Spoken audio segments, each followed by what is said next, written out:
Hello, I'm Richard Raffan, and I'm going to show you how I made this spatula. They're very useful kind of kitchen implements, and I've got three here which have been in use for some years, and they've just got a really nice kind of patina on them. This is a very early one, which I think was in the projects book, and that had a big bead. Wasn't really quite so useful.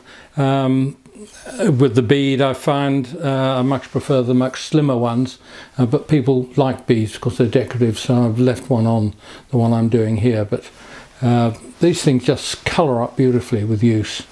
They're really nice things to have, good presents too, to give to cooks. So I make spatulas basically out of offcuts. These are odd bits which have, this is actually old cedar, which came from a bit of furniture, I think. I really can't remember, but I've had them around for a long time. This is a bit of ash. This is what I'll actually use. Broadly, we're looking at the paddle section here, and this will be the handle end. And it's a great way of using up offcuts. With a wider piece, I'll grip that in some chuck jaws. But this is a little bit narrower, so that's going into what's about a 20mm drive. Get that. Eyeballing this. I always like to eyeball stuff because the more you do it, the better you get at it. Ideally, this is a 12-inch rest, 300mm rest, so same length as the blank, which is quite nice. And get my glasses on. So this is basically a skew chisel exercise, and or you can also use a gouge, but I like to use a skew and handle at this end and then the paddle at that end.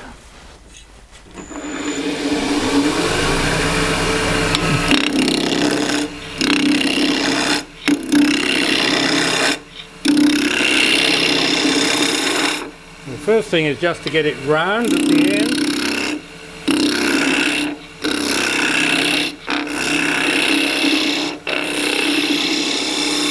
Here that's pretty well round.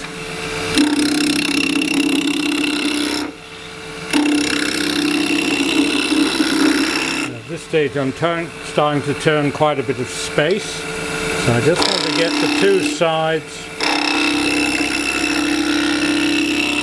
nice and clean. Just check and see how we're going there. I'm pretty certain it's okay now. So round there and not quite there. I can correct that. If I didn't get it all, I can do that at the next stage when I'm sanding the paddle part, but that's fine.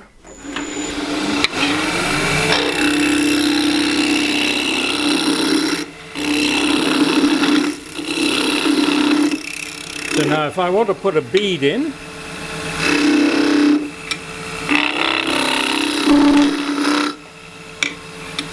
I can do that.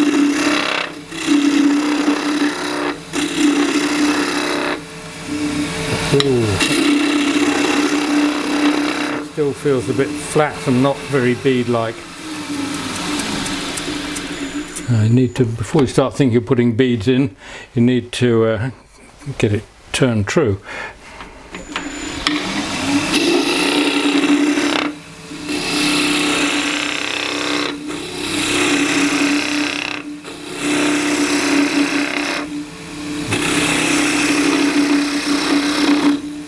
Right,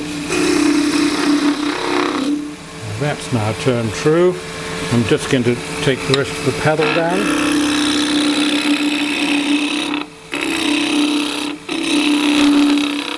There's a little bit of vibration going on here. We tend to think when you tighten up a piece between centres, you wind the tail centre in and possibly hear the difference in the pitch. And when I just ease that a fraction, just hear the wood kind of sighing with relief that it's not under tension. If you wind the centre right in, tail centre right in, then you're really bowing the wood a little bit, and that leads to chatter marks and that kind of thing. If you're going to have chatter marks, make sure they're so bad you want to keep them as decoration. And it's getting thinner like this, you might have to start supporting it. and the pressure you're putting in behind the chisel is with the fingers is equal to the pressure you're putting against the wood with the chisel. Right, we'll put a little bead in here.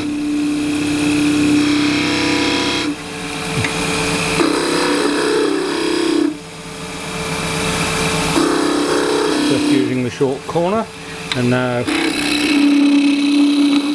going to come up to the bottom of the bead. A lot of material there, can't quite see what I'm doing.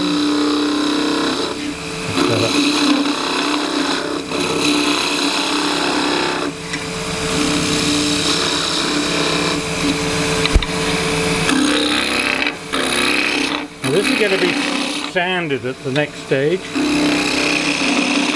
I need a little bit of cylinder below the bead.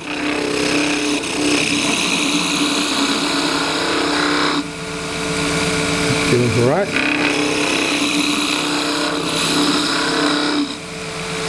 So when you get to this stage, it's time to think about the shape of the actual stirrer part.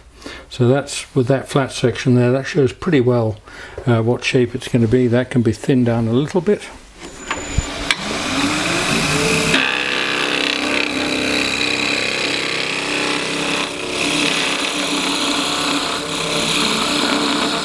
People get very worried having the point of the tool so close to their fingers. I've never seen anybody cut themselves doing this. Of course, if the tool catches, it's going back that way.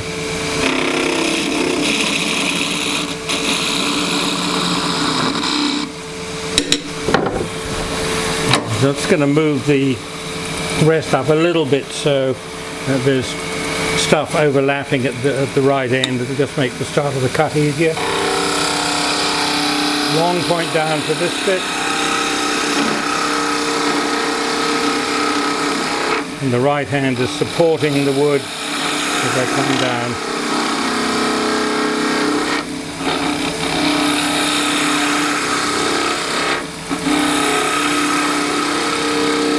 I really want to see that the curve on the handle going underneath the bead, just flowing underneath.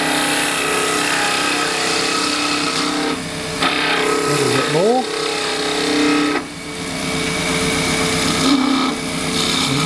I'll do it, and then at the end here,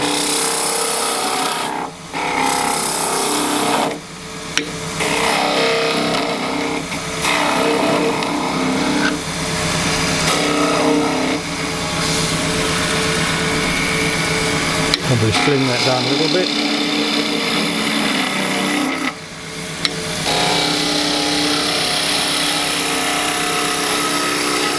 The long point down, the pressure of the cut is more parallel to the lathe axis. I do that with the long point up.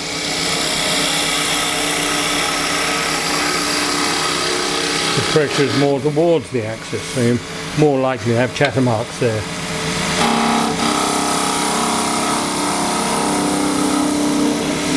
Right, plain handle. A little bit, no, I was going to put a groove in, I won't. We'll just sand that now. This is with 180 grit, yellow.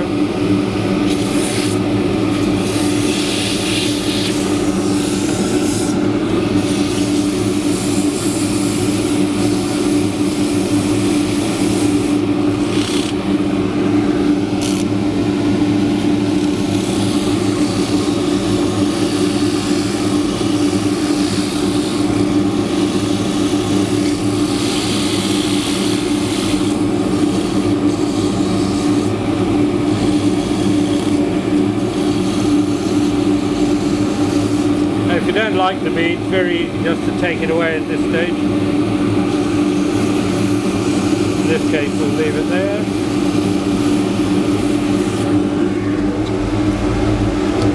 Bit of 240 grit.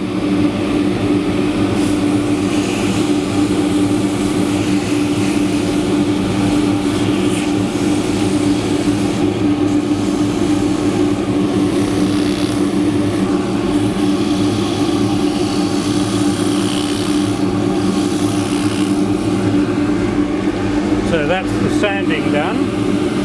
I can part it off as cleanly as, just get the dust off, part it off as cleanly as possible this end.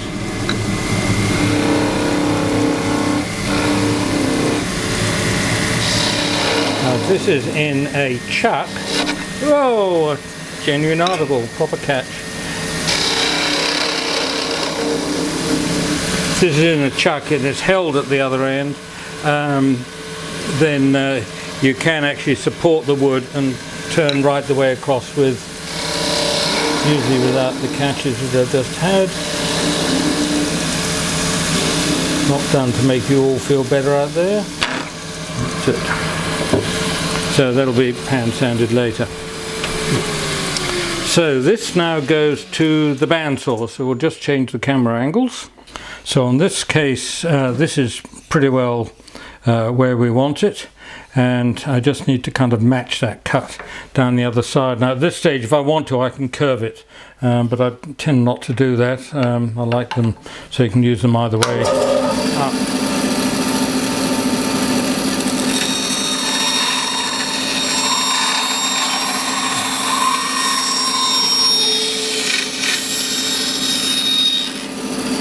That, and then it goes back to the lathe where we've got a sander. So we're back here at the lathe. Knock this out, get a little disc sander in, and this is just a faceplate which came with the lathe. Bit of Velcro on, and got that, and 40 grit should do the job pretty well. And so it's a question now of just kind of shaping this up.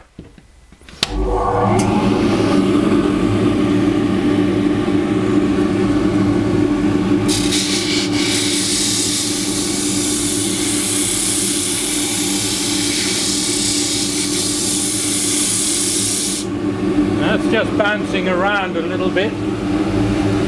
So I'm going to get my block down here.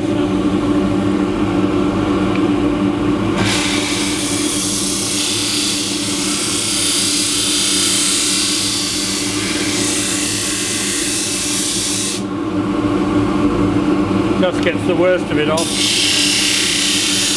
and any mark which is on the end from the spur drive, that goes when you cut the angle.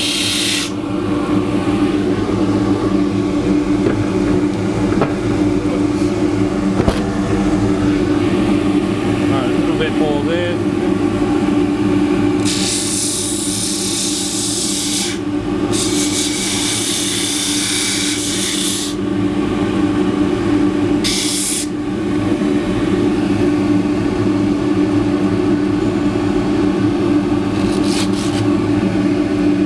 This is 240 grit. Just go straight from one to the other. Don't seem to need the intermediate ones.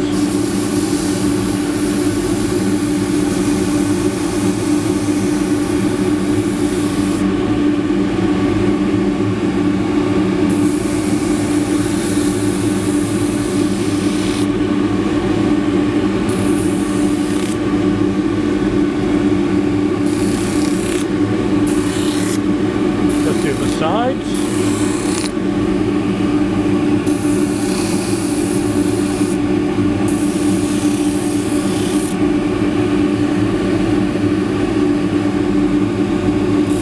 Now if I want to do anything finer with that, around here it could be a little bit rounder, and so the way I'll do that is with a softer pad in the long nose jaws.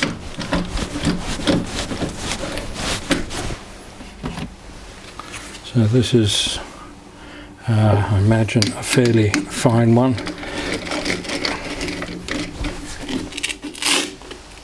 No, 120, just well I checked.